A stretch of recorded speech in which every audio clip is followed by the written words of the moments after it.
In this video, I'm gonna teach you how to drive a manual transmission that is gonna be similar to Nissan Maxima, Pathfinder, and Frontier.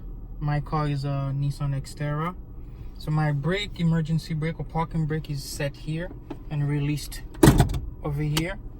So the clutch is towards the left, the brakes in the middle, and this is the accelerator. This is the shifter, the lever.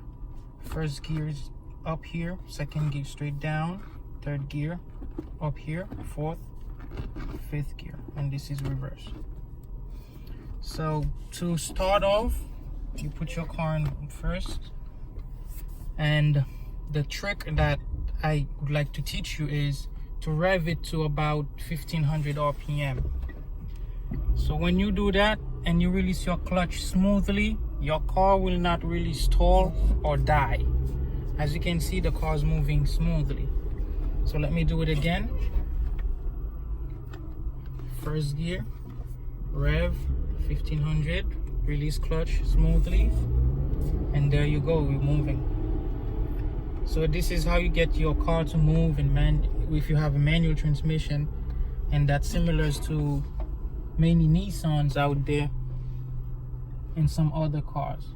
Every car is different, so learn your car, get to know it, where the clutch bites, where the clutch is fully engaged, and then next thing you know, you will be a pro at driving a manual transmission.